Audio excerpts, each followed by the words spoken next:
suster menjadi seorang pastor mempersembahkan misa. Dan reaksinya sungguh-sungguh dalam tanda petik menyenangkan. Karena para pastor itu juga tidak nyaman. Karena kok perempuan. Sehingga ya itu semua mungkin kalau untuk Julia Kristeva itu tidak. Harusnya diskriminasi, penindasan itu tidak dilakukan atas dasar mengabjekkan yang lainnya. Mengabjekkan laki-laki, perempuan, mengabjekkan waria, mengabjekkan agama lain dan sebagainya. Itu yang saya pahami. Tetapi tentu tidak mudah. Karena kita berbenturan dengan berbagai hal. Yang di situ sudah sangat berakar dalam budaya kita maupun dalam diri kita juga. Itu yang mungkin bisa saya sampaikan. Ya, baik. Silakan pertanyaan, komentar. Ada 1, 2, 3, 4, 5, 6. Oke, kita kasih. Pertama dari yang paling dekat. Silakan. Sebutkan nama biar lebih kenal. Terima kasih. Saya Abdullah Alamudi. Saya di Lembaga Pers Dr. Stomo. Saya ingin kembali kepada statement Anda yang terakhir mengenai abjek laki-laki perempuan. Sepanjang pengetahuan Anda, di mana Kristeva menempatkan kelompok masyarakat seperti di Sulawesi Selatan yang disebut Calabai. Calabai itu di Sulawesi Selatan, ada kelompok masyarakat di sana, laki-laki tetapi berlaku seperti perempuan dan diakui oleh orang-orang Bugis Makassar, sering diwajibkan sebagai kalau di sini sebut ibu pengantin di sini, yang perias pengantin. Dan mereka diakui di sana sebagai orang yang mempunyai tenaga supernatural.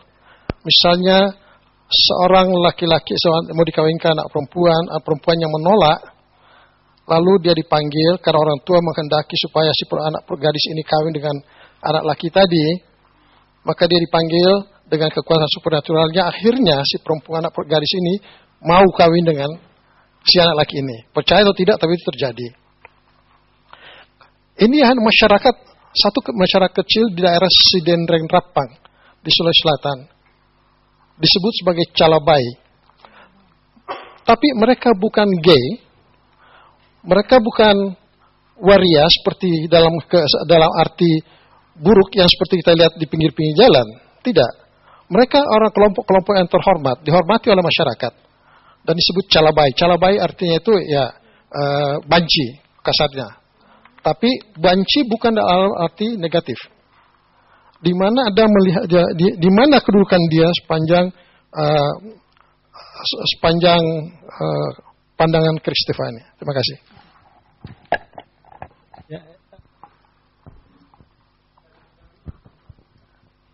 Terima kasih.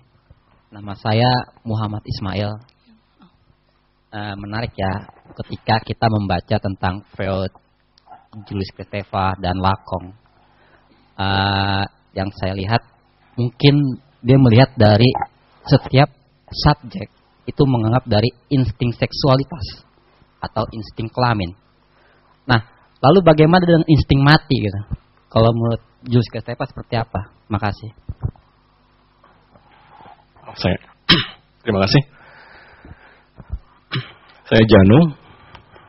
Pertanyaan saya sebenarnya metodologi apa yang sebenarnya ditawarkan Kristeva yang paling tepat untuk membahas masalah seksualitas di Indonesia menurut Mbak Christina.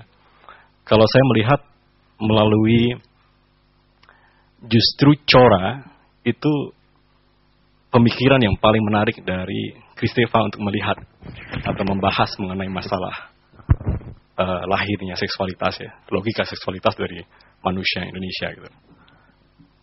Kebetulan kalau saya memahami Kristeva bukan dari seksualitas, tapi lebih ke dari intelektualitas gitu. Jadi Cora ini sebuah wilayah bebas gitu, yang membuat atau melahirkan sebuah identitas manusia, gitu. Sebuah identitas bahkan ketika bayi itu dilahirkan akan menjadi seperti apa gitu. Jadi kalau lihat tadi mengenai ilustrasi anak Bekasi tadi yang sering ditinggal ibunya gitu ya. Saya melihat bukan karena Cora yang kegagalan waktu ibunya meninggalkan, tapi justru kita melihat Cora itu dipengaruhi oleh ruang yang lebih bebas di lingkungannya. Jadi bukan hanya seorang ibu yang akan menciptakan cora buat ibunya, buat anaknya, tapi cora yang lebih luas gitu. Jadi saya melihat cora ini sangat dipengaruhi oleh pemikiran Michael Bakhtin, sangat dipengaruhi oleh dialogisme sama intertekstualitas dan sebagainya. Jadi cora menurut saya bukan single relationship dengan seorang ibu dan anaknya, karena ibunya mempunyai sekian banyak bank simbolik, tapi lebih karena pengaruh siapa saja termasuk bulenya ketika datang itu berhak berperan dalam cora itu. Jadi intertekstualitas ini yang sebenarnya saya pahami sebagai sebuah ruang atau peristiwa yang terjadi dalam cora. Dan ini menurut saya metodologi yang sangat demokratis dan sangat menarik untuk melihat bagaimana kita melihat berbagai identitas yang lahir dari seorang ibu. Terima kasih. Ya. Nama saya Toyo. Sini, Mbak. Saya ya kan? Iya. Maaf saya agak bingung dengan presentasinya, tapi saya coba meraba dengan apa yang Mbak sampaikan. Sebenarnya tadi saya agak menangkap tentang Kristepa membahas bukan pada tataran biologis yang sama seperti Lakong sampaikan gitu. Dia lebih Mbak juga tadi menegaskan lagi soal sifat keibuan dalam konteks ini, bahwa tidak selalu pada konteks seks, misalnya biologis laki-laki dan perempuan. Tapi saya jadi bingung lagi waktu dibaca makalahnya, melepaskan pada masa penyapihan, melepaskan pada tubuh ibu gitu. Saya langsung berpikir ini melepaskan tubuh ibu dalam konteks fisik, seks, vagina gitu, atau dia melepaskan anak itu melepaskan sifat keibuan itu gitu. Jadi bukan pada tataran laki-laki penis atau vagina, tapi dia kalau misalnya supaya tidak didiskriminasikan, misalnya kamu harus keluar dari sifat-sifat keibuan itu. Ini asumsi saya bingung sekali. Mohon Mbak bisa jelaskan soal ini, soal itu. Terus bisa dijelaskan lagi Mbak soal apa sih sebenarnya sumbangsi Kristepa, walaupun Mbak bilang tadi persoalan masa penyapian lah yang sebenarnya masa di mana munculnya diskriminasi itu bagi perempuan gitu. Tapi sumbangsi Kristepa apa gitu? Maksud saya saya nggak baca tulisan semua di makalah Mbak, tapi presentasi Mbak saya nggak gitu jelas. Dia membongkar apa gitu? Karena Kristepa juga Mbak bilang tadi kalau misalnya laki-laki dididik seperti ini, perempuan seperti ini pada masa penyapian gitu. Dan menurut saya ini kan sebenarnya satu hal yang biasa yang dikonstruksikan secara sosial bahwa laki-laki harus seperti ini, perempuan seperti ini. Tapi sumbangsi Kristepa sendiri apa gitu untuk bisa menghapuskan diskriminasi tadi. Walaupun Mbak tadi bilang bahwa perempuan menjijikan atau apa gitu.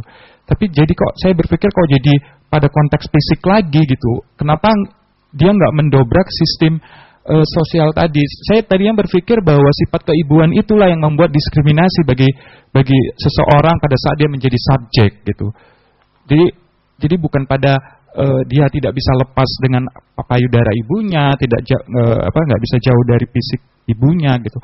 Apakah Kristepa membahas itu atau justru dia mau kamu harus dalam tubuhmu harus androginin gitu. Ada maskulin, ada keibuan atau ada apa supaya kamu bisa menjadi subjek, supaya kamu bisa lepas dari diskriminasi itu.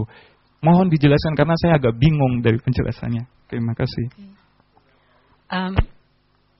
Terima kasih, nama saya Ayu. Menyambung Toyo dan sesungguhnya juga mengulangi pertanyaan saya di sesi pertama kelas seksualitas ini. Sesungguhnya kalau menyambung Toyo adalah pertanyaan saya, apa sumbangan Kristepa kepada emansipasi dari kaum yang terdiskriminasi, kira-kira begitu. Nah kasusnya barangkali saya tadi senang juga mendengar sedikit komentar mengenai Maria. Ini pertanyaan saya pada gadis Arifia pada sesi pertama kuliah.